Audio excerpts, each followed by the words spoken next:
Cek. Ya, assalamualaikum warahmatullahi wabarakatuh.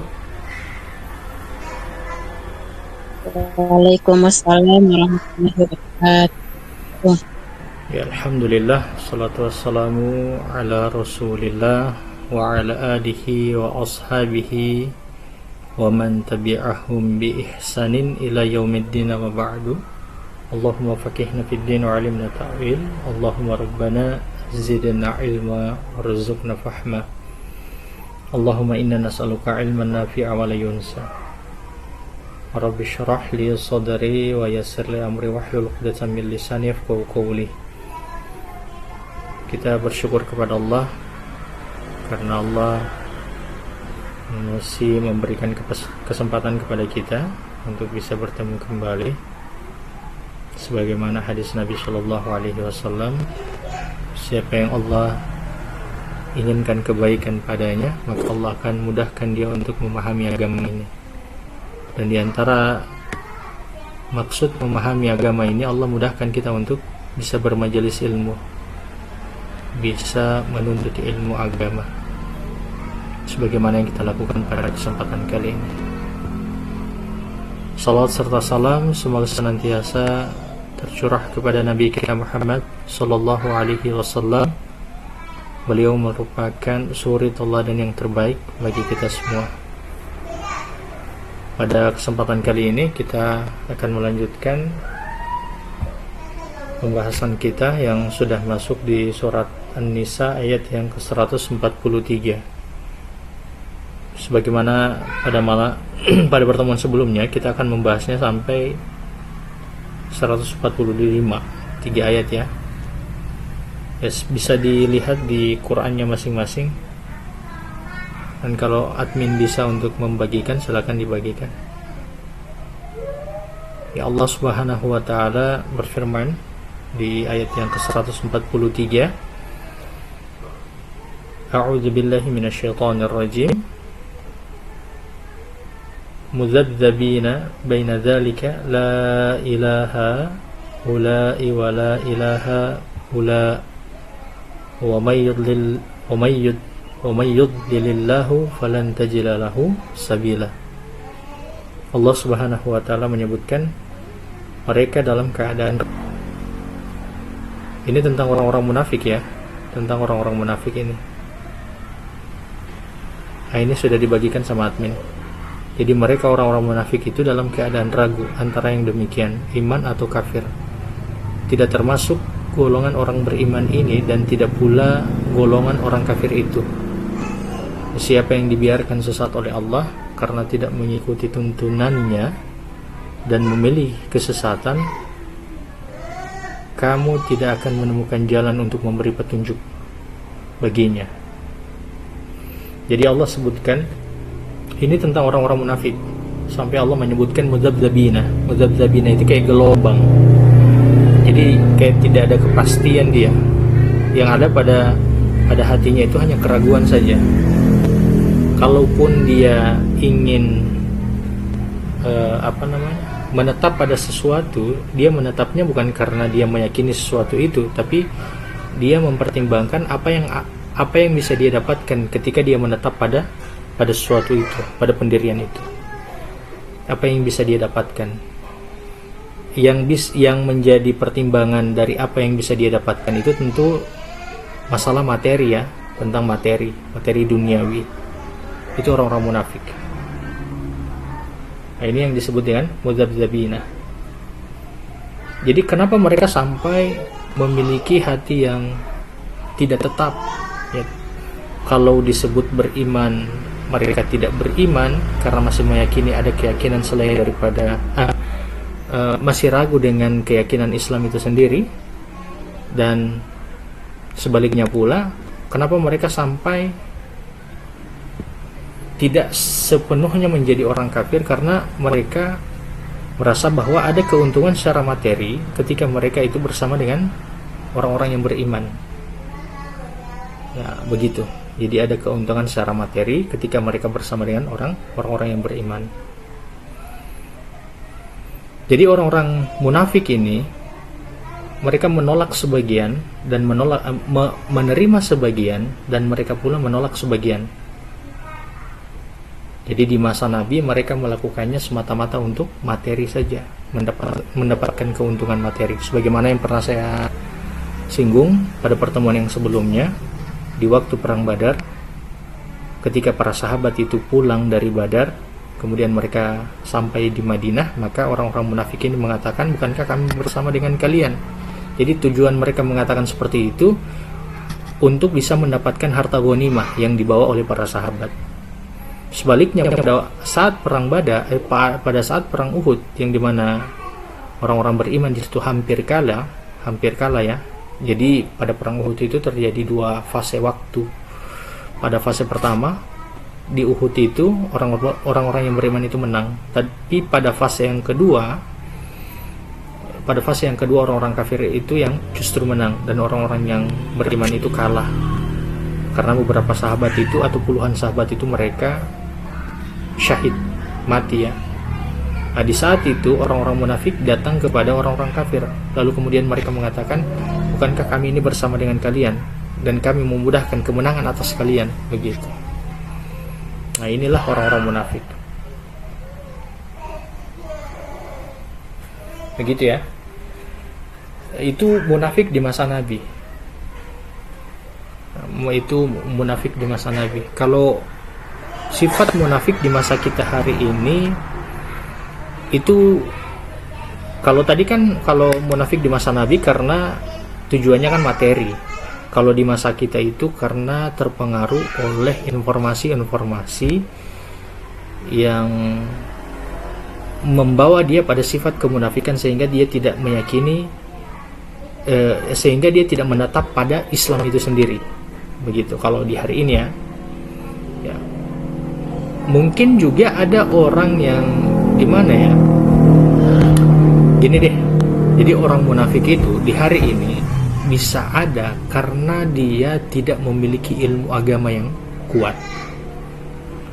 Nah, karena dia tidak memiliki ilmu agama yang kuat, dan di masa hari ini banyaknya informasi, dia tidak bisa lagi membedakan mana informasi yang benar dan mana informasi yang salah. Tentu benar salah di sini disaring berdasarkan dengan Al-Quran dan hadis. Ya, benar itu informasi yang benar, artinya yang benar berdasarkan dengan Al-Quran dan hadis. Yang salah tentu yang bertentangan dengan Al-Quran dan hadis. Informasi di hari ini salah atau yang melanggar Al-Quran itu tidak serta-merta mengatakan bahwa sholat itu salah, atau memang sebagaimana orang-orang kekufuran memang sudah nampak ini putih atau hitam, itu yang seperti itu, putih atau hitam. Tapi informasi di hari ini itu sangat abu-abu ya, jadi sangat abu-abu. Saking abu-abunya, ada orang yang menganggap informasi yang salah itu bagian daripada Islam, dan informasi yang benar itu bukan bagian daripada Islam. Jadi sudah bertukar. Sehingga ada orang dengan penerimaan informasi, mereka menerima apa yang sebenarnya bertentangan dengan Islam, lalu menolak apa yang sebenarnya bagian daripada Islam. Misalnya tentang apa? Misalnya tentang masalah poligami, tentang masalah riba, tentang masalah riswa, ya seperti itu ya. Kan riba dalam Islam itu diharamkan, bahkan masuk pada dosa yang besar. Tapi dengan banyaknya informasi di hari ini, dengan diperlembutnya kata-kata atau diperlembutnya tulisan, sehingga sebagian orang menganggap bahwa riba di hari ini tidak sebagaimana riba orang-orang di masa dulu. Ya, orang-orang di masa dulu itu memang jelas ribanya mereka, sehingga mereka harus ditolak. Tapi kalau hari ini mereka memberikan banyak alasan sehingga mereka menerima riba di hari ini. Begitu. Wallahu a'lam ya. Mungkin seperti itu. Makanya dalam kondisi kita di hari ini, kalau orang yang profesinya itu sebagai pengusaha, dia harus paham akad-akad di dalam jual beli, akad-akad ekonomi itu dia paham. Kalau dia sebagai pekerja, dia harus paham kehalalan dan keharaman sesuatu, tentang tidak boleh menerima sesuatu yang bisa itu masuk kategori sebagai suap menyuap ataupun riswah, atau dia melakukan sesuatu itu yang masuk kategori sebagai kategori yang curang. begitu. Oke. Ada juga orang yang mereka menolak sebagian dan menerima sebagian dari syariat Islam itu dikarenakan karena keuntungan duniawi juga di hari ini. Jadi mereka melihat ada keuntungan dari syariat Islam, maka mereka itu bersikeras mengikuti syariat tersebut karena mereka menganggap bahwa itu menguntungkan secara materi untuk mereka. Tapi sebaliknya nih, ketika mereka melihat ada syariat yang tidak menguntungkan mereka secara materi, maka mereka akan sangat keras menentang syariat tersebut. Ya, begitu ya. Jadi mudzabdzabina ini orang yang ragu terhadap Islam, tidak kuat keislaman mereka ataupun tidak kuat keimanan mereka dikarenakan ilmu mereka yang memang juga tidak kuat. Gitu ya. Misalnya ada bos yang ingin supaya para pekerjanya ini supaya disiplin, lalu kemudian yang kedua tidak berbuat curang, tidak berbuat bohong, tidak melakukan korupsi. Maka bos ini dia mengundang ustadz di tempat usahanya, di perusahaannya, yang tujuannya untuk memberikan nasihat kepada para pekerjanya. Jadi tujuannya bos ini. Lalu bos itu sudah membisik kepada ustadz, tolong ustadz disampaikan tentang disiplinnya bekerja, lalu kemudian tidak bolehnya berbuat curang atau korupsi di waktu melakukan pekerjaan, dan disampaikan apa yang akan nanti mereka bisa dapatkan, adab yang akan mereka dapatkan. Sudah, oke. Ustadz itu kemudian memberikan keterangan kepada para pekerja yang ada di tempat itu. Sudah disampaikan tentang tidak bolehnya curang dan seterusnya. Dan bos itu merasa senang. Tapi kenapa dia sampai merasa senang? Karena tujuannya adalah materi. Kenapa? Bos itu ternyata untuk keuntungannya dia mengikuti syariat. Tapi sebenarnya pada praktek secara pribadi dan perusahaannya ternyata dia masih terlibat dalam perbuatan riba ataupun perbuatan yang haram, ikhtilat dan lain-lain seperti itu.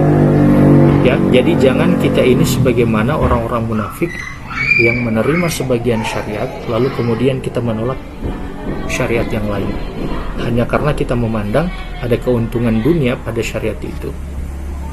Begitu, atau kita melihat tidak ada keuntungan dunia sehingga kita bersikeras untuk menentang syariat tersebut.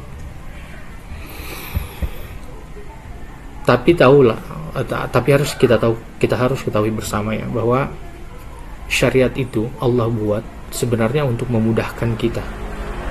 Apa saja yang bertentangan dengan syariat pasti tidak baik untuk kita. Tidak baiknya bukan hanya di akhirat, tapi juga tidak baik untuk kehidupan kita, diri kita ataupun lingkungan kita. Saya pernah kasih gambaran waktu di puasa kemarin. Syariat itu ibarat lampu lalu lintas. Dibuatnya aturan lampu lalu lintas, ada warna merah, warna kuning sama warna hijau. Untuk apa? Untuk menghindari kecelakaan dan kemacetan. Karena kalau misalnya terjadi kecelakaan dan kemacetan, dampaknya itu bukan hanya bagi yang mengalami kecelakaan saja, tapi dampaknya juga bagi kita semua. Kita akan sampai macet-macetan di situ karena di depan kita ada kecelakaan. Begitu. Maka syariat ketika Allah buat untuk kita, sebagaimana tadi saya gambarkan tentang lampu lalu lintas itu, sebenarnya untuk memudahkan urusan kita. Ya, memudahkan urusan kita secara bersama. Bukan hanya secara pribadi ya, tapi secara bersama.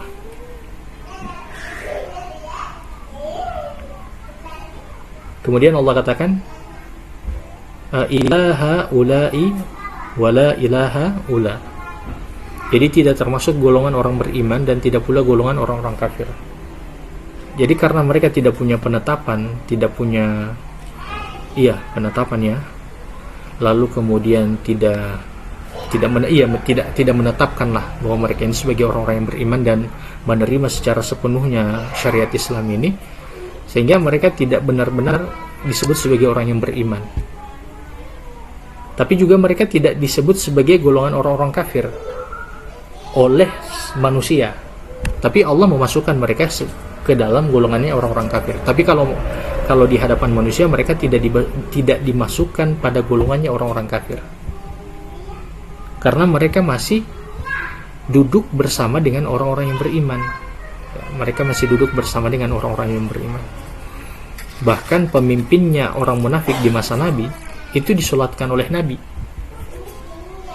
Disolatkan oleh Nabi. Orang yang senantiasa menghina dan mencela Nabi, itu kepalanya orang munafik yang ada di Madinah, itu disolatkan oleh Nabi. Sampai para sahabat itu bertanya, "Ya Rasul, kenapa engkau solatkan?" Tujuan Nabi bukan dia sebenarnya, tapi tujuannya Nabi adalah para pengikutnya. Yang setelah peristiwa itu, akhirnya para pengikutnya itu yang terpengaruh mereka dengan pemimpin mereka, sehingga mereka benci kepada Nabi. Akhirnya mereka mengikuti Nabi setelah Nabi melakukan perbuatan itu, menyolatkan pemimpin orang munafik itu. Tapi orang munafik itu dimasukkan ke dalam kategorinya orang-orang kafir. Begitu. Jadi mereka ini tidak termasuk pada komunitasnya orang beriman dan tidak termasuk pada komunitasnya orang-orang kafir. Kemudian Allah katakan, "Wa may yudlilillahu falan tajida lahu sabila." Karena perbuatan mereka itu, Allah jadikan mereka itu sesat. Ya, karena perbuatan mereka itu Allah jadikan mereka itu sesat. Tidak punya pendirian atau punya niat untuk syariat itu hanya masalah keuntungan duniawi saja. Maka karena niat mereka seperti itu, Allah jadikan mereka itu sesat.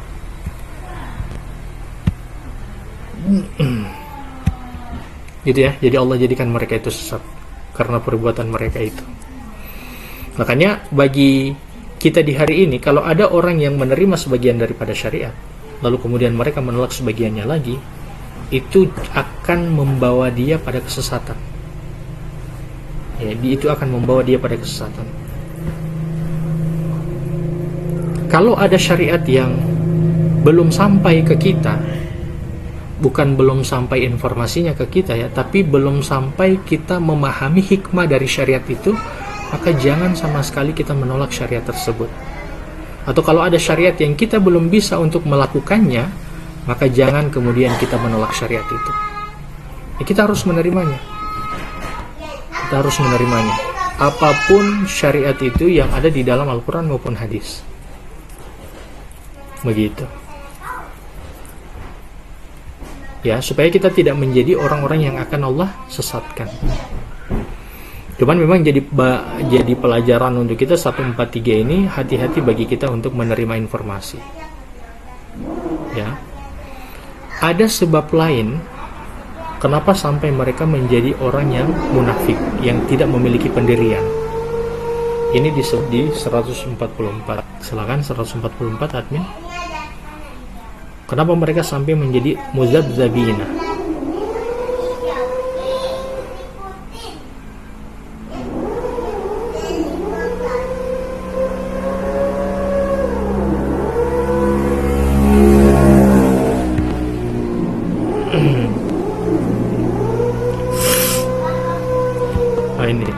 Ini alasan kenapa sampai mereka itu menjadi muzabzabina, yang mana sampai Allah memberikan peringatan kepada orang-orang yang beriman. Allah memberikan peringatan, ya ayyuhalladzina amanu la tattakhidul kafirina awliya min dunil mu'minin. Wahai orang-orang yang beriman, janganlah kalian menjadikan orang-orang kafir itu sebagai teman setia. Jangan jadikan orang-orang kafir itu sebagai sahabat kalian. Apa teman setia itu? Teman setia itu orang yang memberi nasihat. Jadi orang yang memberi nasihat itu diantaranya. Jadi orang yang memberi nasihat atau yang memberikan perlindungan. Tapi lebih condong kepada orang yang memberi nasihat sih. Karena kalau misalnya ada orang yang mana dia memiliki teman setia, yang dimaksudkan adalah pemberi nasihat. Kalau dia memiliki masalah, misalnya dia bertemu dengan orang kafir lah, orang beriman ini. Kalau misalnya dia memiliki masalah, tentu orang kafir ini akan membawa dia pada keyakinannya orang kafir itu. Jadi kalau misalnya dia katakan saya punya masalah nih, lalu kemudian orang kafir itu mengatakan coba kamu mendekat dulu kepada Tuhan. Kalau di bagian agama kita mereka mengatakan begitu, cara pendekatan kepada Tuhan dengan melalui Yesus misalnya. Coba deh kamu ikuti jalan ini, siapa tahu kamu bisa mendapatkan ketenangan. Ya, ini yang akan terjadi ketika dia menjadikan orang-orang kafir itu sebagai teman setia mereka yang memberi nasihat kepada mereka, gitu ya. Makanya sampai Allah memberikan larangan kepada orang beriman yang mana tidak boleh menjadikan orang kafir itu sebagai teman setia, ya, teman yang memberikan nasihat. Kalau kita mampu untuk, ini posisinya kalau mereka itu yang mempengaruhi kita ya, tapi kalau kita yang bisa mempengaruhi mereka itu tidak masalah. Misalnya ada orang kafir datang kepada kita, orang Nasrani ataupun orang-orang Yahudi. Orang Yahudi mungkin di Indonesia tidak ada ya, katakan orang Hindu, orang Buddha datang ke kita lalu kemudian meminta nasihat, kita bisa beri nasihat. Tapi kalau ada orang Muslim kemudian datang kepada orang-orang kafir lalu kemudian meminta nasihat, nah ini masuk dalam larangan ini. Tidak boleh menjadikan mereka itu sebagai orang yang memberikan nasihat. Nah, tidak boleh menjadikan mereka itu sebagai orang yang memberi nasihat, karena itu akan mempengaruhi akidah seseorang. Seperti itu. Ini yang menjadikan orang-orang munafik itu sampai menjadi mudzabdzabina, orang yang tidak memiliki pendirian, karena mereka pula masih tetap menjadikan orang kafir itu sebagai teman setia, meminta nasihat.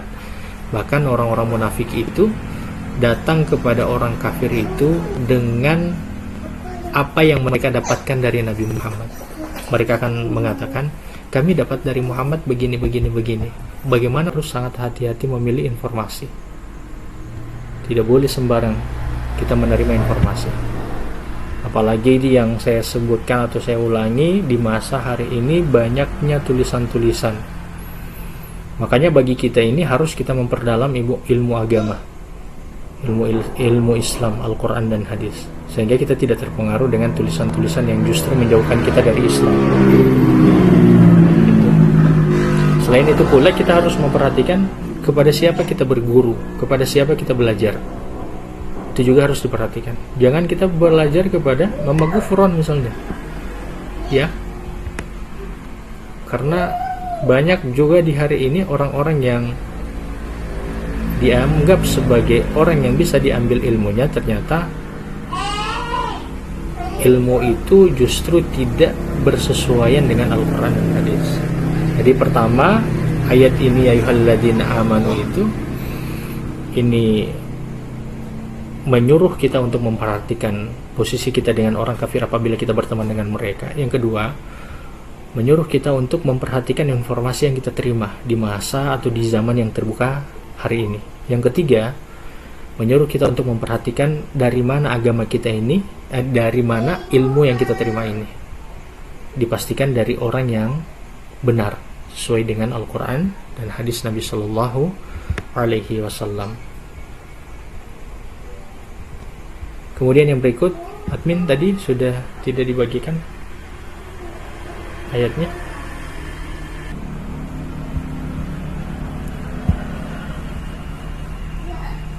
Ya, kita lanjut lagi. Tadi laptop saya mati, barusan wifi saya bermasalah. Sabar ya. Terus lanjutannya, aturiduna an taj'alu lillahi 'alaikum sultanan mubina. Apakah kalian ingin mengadakan alasan ataupun memberi alasan yang terang nyata bagi Allah dengan meninggalkan orang-orang?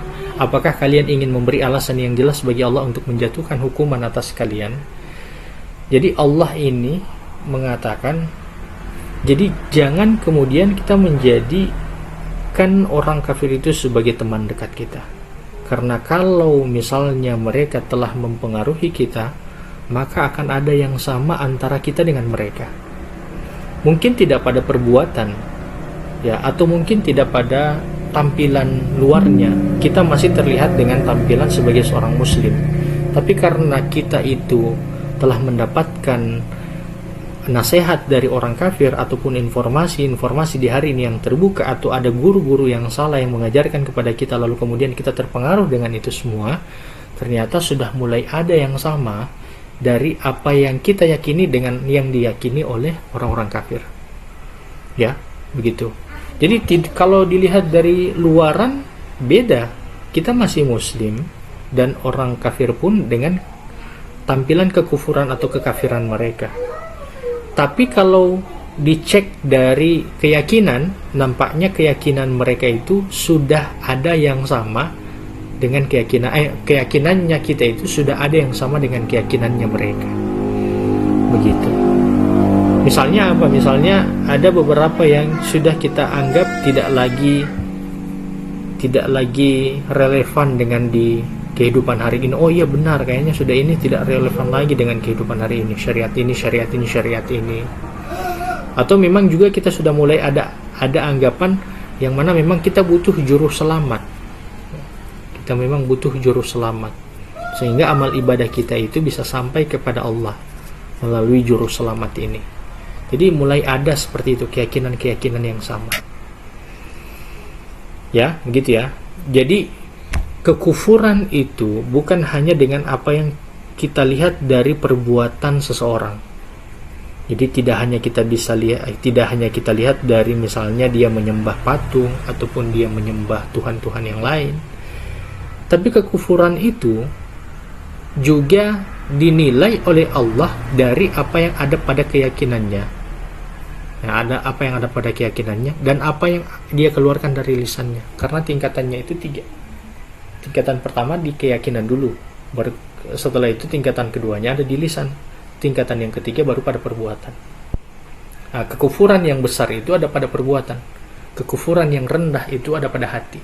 Tapi mau kekufuran hati ataupun kekufuran perbuatan sama di sisi Allah. Ya, sama di sisi Allah. Makanya kenapa sampai disebut orang munafik dengan orang kafir itu dibedakan di dalam ayat Al-Quran? Itu karena memang kekufuran mereka berbeda.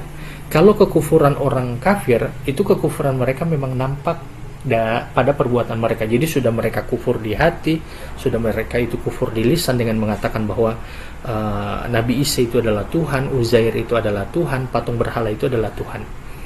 Dan itu kekufuran di lisan. Dan pada perbuatan mereka menyembah dan datang kepada rumah ibadah mereka. Ini berbeda dengan orang munafik. Orang munafik itu di hati mereka sama dengan orang kafir, tapi pada lisan maupun pada perbuatan itu sebagiannya mereka itu terlihat sama dengan orang-orang yang beriman. Karena di dalam hadis Nabi pun disebutkan mereka itu sampai sholat di belakangnya Nabi. Tapi Allah sampai memasukkan mereka orang munafik ini pada kategorinya orang-orang kafir. Gitu. Jadi memang ini sampai Allah berikan peringatan, karena itu aturiduna an taj'alu lillahi 'alaikum sultanan mubina. Ini Allah memberikan peringatan supaya kita jangan sama dengan mereka. Tidak mesti sama pada perbuatan ya, tapi sama pada hati saja, maka dimasukkan bersama-sama dengan orang kafir itu di dalam neraka jahanam. Jadi perhatikan dengan siapa kita berteman. Tidak mesti teman orang kafir ya, bisa jadi ada juga teman yang muslim yang mana mereka itu tidak benar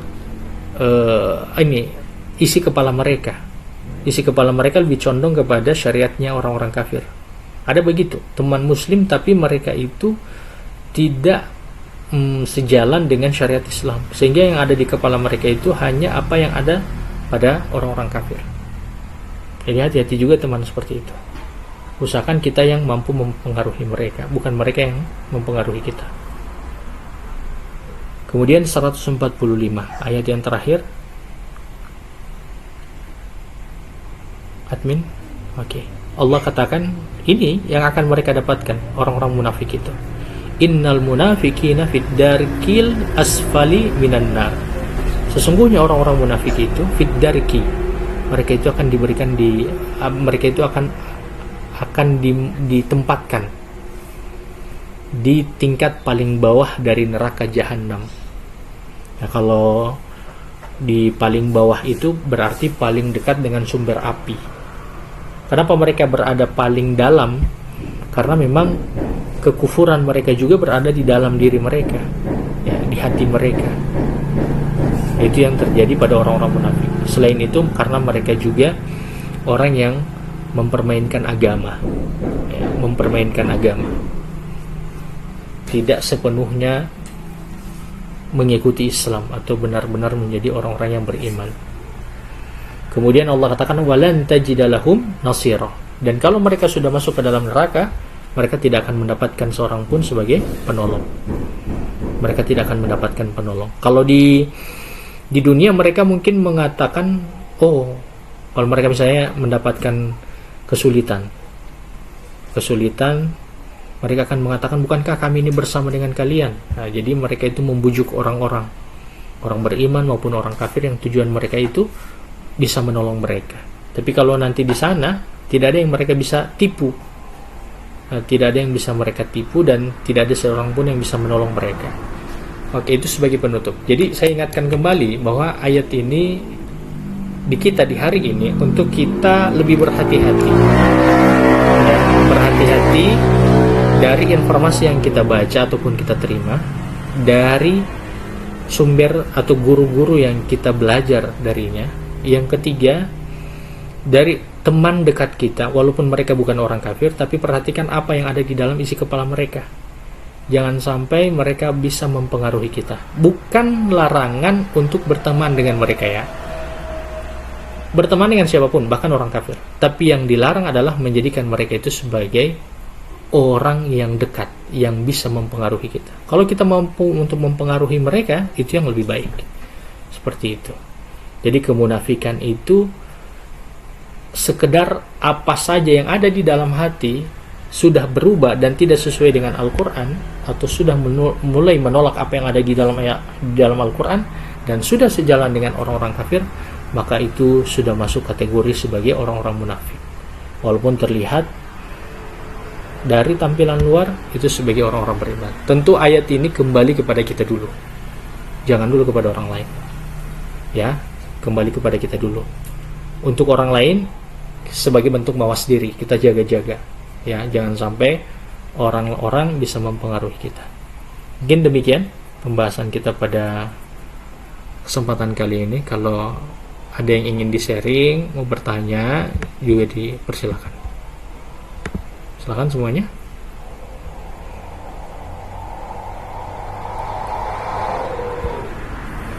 Ustaz, Assalamualaikum warahmatullahi wabarakatuh. Ya, waalaikumsalam warahmatullahi wabarakatuh. Yang mau saya tanyakan gini, Ustaz, kan ada satu komunitas, terus ada guru tilawah, lalu di dalamnya itu ada bercandaan gitu, Ustaz, bercandaan kayak bilang sayang, kangen gitu, kayak canda-candaan gitu, Ustaz. Lalu pasangan seseorang tuh malah ngasih ke guru itu, maksudnya kayak gini, ya sudah, kamu kalau suka sama si Ustadz itu, saya akan nikahkan. Itu gimana? Lalu apakah saya termasuk orang munafik ketika berteman dengan orang yang kayak bercandanya berlebihan gitu, Ustaz? Syukran, Ustaz. Dan apakah yang pertanyaan tadi yang ketika seseorang bilang kangen ke gurunya itu hanya sebatas guru dan itu dianggap bercanda, bagaimana ya? Ya Allah. Terus itu kayak sebenarnya bentuknya itu kayak hormat dan kangen karena pertama kali bertemu dengan guru, dan itu malah disalahpahamkan gitu. Itu gimana tuh, Ustadz? Apakah termasuk orang munafik? Terima kasih, Ustadz. Jazakumullah khairan katsiran. Iya, terima kasih. Sama-sama. Pertanyaan gini, kalau rindu dengan ilmunya, rindu dengan majelisnya, bukan rindu dengan orangnya, ya, bukan rindu dengan sosoknya, tapi rindu dengan ilmunya, ilmu guru itu. Kalau ada suami yang mengatakan seperti itu wajar. Karena di antara ciri suami yang beriman itu adalah suami yang memiliki rasa cemburu. Itu disebutkan dalam sebuah hadis, ada laki-laki yang tidak akan mencium bau surga, itu para lelaki yang tidak memiliki rasa cemburu terhadap istrinya. Seperti itu. Dan zina ini memang sangat halus dia jalannya. Makanya dari awal memang kita harus tega. Kita harus tega. Kalau tidak, kita bisa terjerembab di sana, terperangkap di sana, dan akan membinasakan diri kita dan orang yang terlibat pada itu semua. Seperti itu. Jadi mungkin diberikan peringatan boleh, jadi diberikan peringatan, yang dirindukan itu adalah majelisnya, majelis ilmunya. Seperti itu. Wallahu a'lam. Iya, tilawahnya gitu. Fans sama tilawahnya, makom-makomnya tilawah gitu, Ustaz. Iya, betul. Berarti belum termasuk kayak orang munafik ya, Ustaz ya? Oh tidak. Kalau itu lebih condong kepada perbuatan keji. Ya, lebih condong kepada perbuatan keji. Tapi kalau kemunafikan itu adalah menolak dan menerima sebagian daripada syariat. Itu orang-orang munafik. Jika suami itu berkata akan dinikahkan dengan guru-guru itu gimana tuh? Apakah sudah termasuk cerai apa secara apa sih? Dan cerai kan ada berbagai cerai kias. Ya, jadi cerai kias ya. Tergantung niatnya, tapi sebenarnya kalau ada respon suami seperti itu menunjukkan respon bahwa suaminya itu cemburu, dan itu diantara suami yang benar. Ya, suami yang benar yang dimana suami itu adalah suami yang sesuai dengan hadis Nabi. Ya, dia berarti itu adalah suami yang beriman. Berarti bentuk menjaga istrinya ya gitu, Ustaz ya? Iya, itu bentuk untuk menjaga istrinya supaya tidak terjerembab pada perbuatan-perbuatan yang keji. Begitu. Oh iya. Syukran Ustaz, afwan. Iya, afwan. Ada lagi?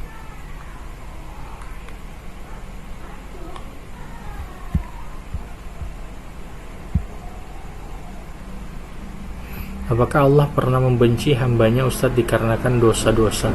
Misalnya kita lagi semangat sekali mau beribadah, tapi selalu saja ada halangannya. Setiap mau sholat, baca Quran atau sedekah, ada saja halangannya Ustadz, sampai kita merasa Allah seperti menolak kita.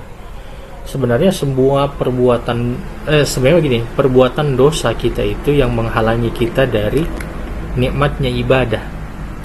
Jadi bukan karena Allah membenci kita, tapi karena memang dosa kita itu. Ya, karena dosa kita itulah yang menjadikan kita itu berat untuk beribadah. Allah itu setiap kali di dalam ayat Al-Quran,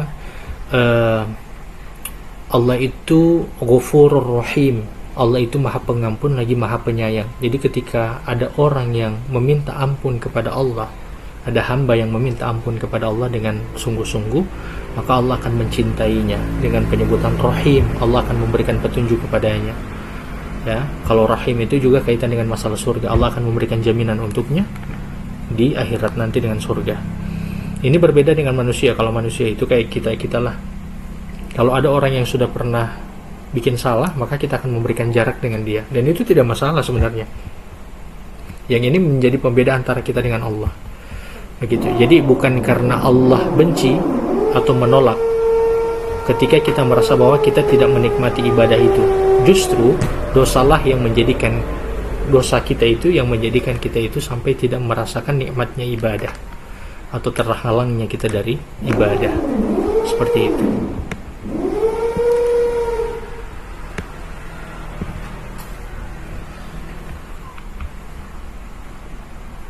Ada lagi, silakan. Kita masih ada 10 menit nih. Ustadz afwan. Oh, silakan Bun. Mau menanyakan tentang istilah aulia, Ustadz. Sebab saya lihat saya kan ada berapa ada berapa terjemahan ya. Ada yang menerjemahkan sebagai tadi yang di display di Ustadz di kajian ini adalah nasihat ya. Apa tadi? Pemberi nasihat. Memberi nasihat. Kemudian ada yang terjemahan dengan pemimpin, Ustaz. Eh, nah itu yang istilah aulia itu bagaimana Ustaz? Saya lihat bahasa Arabnya kalau saya nggak salah baca itu aulia, betul Ustaz? Iya, jadi memang makna aulia itu ada banyak, Bun. Makna aulia itu sebagai pemimpin juga. Jadi kayak ini, kayak ada orang yang ketika dia memberi nasihat berarti dia telah menjadi seorang pemimpin atas orang yang telah diberi nasihat. Ya. Makanya pemimpin negara pun dia sebagai aulia. Oh gitu. Pemimpin kita sebagai pemimpin dan pelindung. Karena makna pemimpin aulia itu bisa pemimpin, pemberi nasihat, pelindung, penolong, dan penanggung jawab. Begitu. Kayak wali ya Ustadz ya? Iya, wali. Iya. Jadi banyak makna ya. Jadi nggak hanya, kalau kita kan namanya sahabat, nasihat tuh biasanya kan sama sahabat gitu ya, atau orang yang kita dekat, kita yang kita percaya, istilahnya ya kita dekat lah. Kalau soal percaya nggak percaya itu kan masing-masing ya. Jadi yang kita dekat gitu. Siap. Jadi di sini maknanya banyak ya Ustadz. Artinya kita bergantung ya kepada sosok tersebut gitu. Iya. Menjadi tempat sandaran, Bun. Pokoknya kalau punya tempat masalah, sandaran, iya betul. Kalau punya masalah pasti datang ke dia, minta nasihat ke dia. Iya, itu sudah menjurus ke kemusyrikan ya Ustadz ya? Bisa juga? Iya, bisa. Yang dikhawatirkan itu ketika menjadikan mereka sebagai aulia, pemimpin, mereka akan memberikan solusi yang disandarkan pada keyakinan mereka. Itu sangat dikhawatirkan sekali. Makanya sampai ada di IG itu, di Instagram, ada orang yang cukup terkenal, lalu dia membuat story yang mengatakan bahwa dia mendapatkan ketenangan itu dengan bertapa. Bertapa? Iya, dengan bertapa. Semedi? Semedi. Iya, semedi. Di Bali. Di Bali apa di Jogja? Jadi selama ini dia mempelajari Quran, ternyata dia dapati ketenangan itu di Semedi, dan dia mendapatkan informasi Semedi itu dari teman-temannya yang tidak sejalan dalam akidah, begitu. Itu yang sangat dikhawatirkan. Betul. Itu yang sangat dikhawatirkan.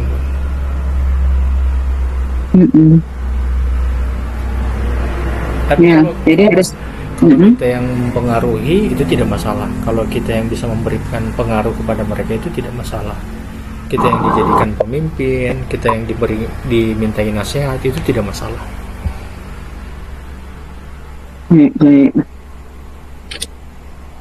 Siap Ustaz, syukran kasiran. Iya, Afwan Bun.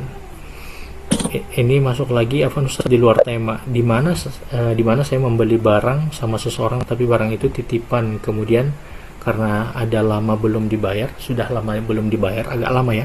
Pas mau bayar karena sudah ada uang, tetapi dari yang punya barang itu membiarkan saja, dan uang itu baru ada sama saya. Bagaimana status uang itu Ustaz? Pas saya ambil atau saya kembalikan ya? Gimana ini ya?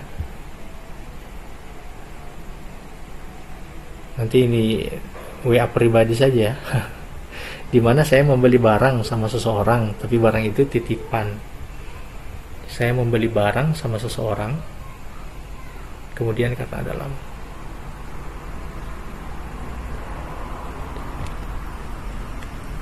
Boleh di ini buka mic-nya kalau bisa dijelaskan lebih langsung.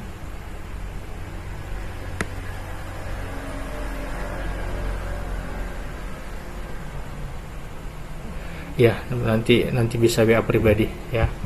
Bagaimana menyikapi rekan kerja yang masih belum bisa menjaga lisannya, suka memaki tapi dipelesetkan padahal dia sudah ngaji atau belajar agama? Nabi SAW menyebutkan siapa yang beriman kepada hari akhir, siapa yang beriman kepada Allah dan hari akhir, hendaknya dia menjaga lisan dan kemaluannya. Kalau ada orang yang belum bisa menjaga lisannya dari memaki atau hal-hal yang semisal dengan itu, maka berarti dia belum benar-benar beriman kepada Allah dan hari akhir. Seperti itu. Apakah di saat kita diam, kita tidak menegur, kita termasuk golongan orang-orang munafik? Bagusnya memang diberi peringatan. Dari awal sih, doakan dia supaya Allah berikan hidayah. Yang kedua, berikan dia peringatan.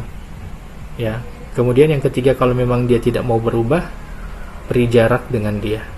Tapi kalau untuk hal-hal yang lain, maksudnya kalau dia sudah mulai memaki atau melakukan perbuatan dosa itu, maka menjauh dari dia. Tapi kalau dia sudah tidak lagi melakukan itu, maka boleh dekat lagi dengan dia. Begitu. Artinya kalau sementara lah dia melakukan perbuatan dosa itu, jangan. Tapi kalau dia sudah berhenti, artinya berhenti, sudah tidak lagi memaki, dekat lagi. Lalu kemudian dia memaki lagi, agak menjauh. Begitu. Sama kayak gibah begitu. Jadi kalau sudah mereka menggibah, maka menjauh. Kalau mereka sudah selesai dari pembicaraan itu, dekat lagi, sebagaimana biasa. Apa boleh memberikan warisan berupa rumah kepada cucu Ustadz? Padahal orang tua dua-duanya masih hidup. Oh, kalau warisan tidak bisa langsung ke cucu. Ya, tidak bisa langsung ke cucu, kecuali kalau memang ada anak tapi anak sudah meninggal lebih dulu. Ya, itu pun anak tunggal atau dua-dua anaknya sudah meninggal. Yang tersisa tinggal cucu. Nah, baru itu cucunya dapat warisan. Tapi kalau ingin memberi ke cucu, dia diberi dengan hibah. Jadi diberi hibah saja semasa hidup. Begitu.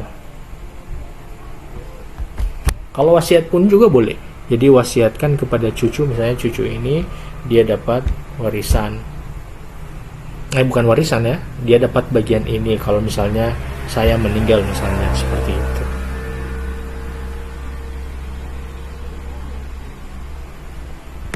Gitu. Jadi kalau ke cucu baiknya dia hibah saja, karena cucu tidak masuk kategori penerima waris. Kecuali kalau anaknya sudah meninggal lebih dulu semuanya.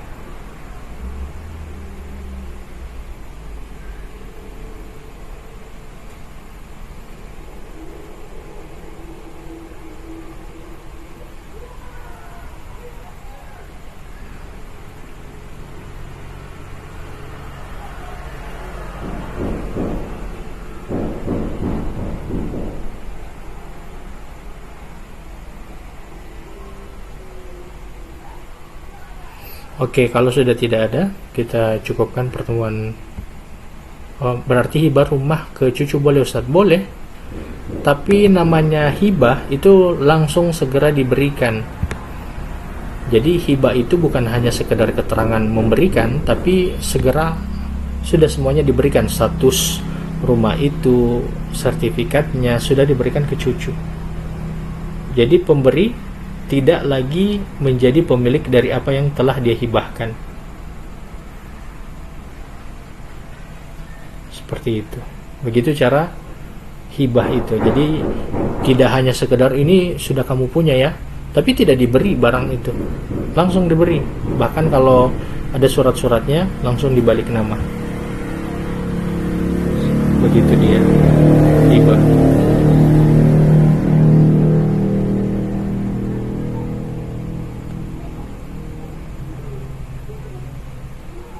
Oke, demikian kita cukupkan. Mbak Trias mau menambahkan, Mbak Trias? Ini ada Mbak Trias nih. Silakan Mbak Trias.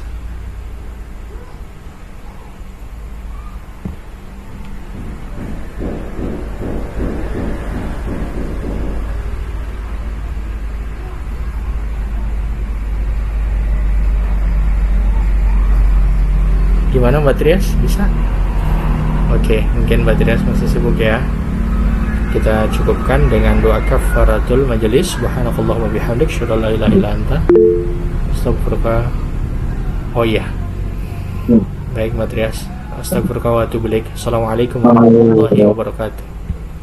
Waalaikumsalam warahmatullahi wabarakatuh. Waalaikumsalam warahmatullahi wabarakatuh. Syukran Ustaz. Ya, Pak.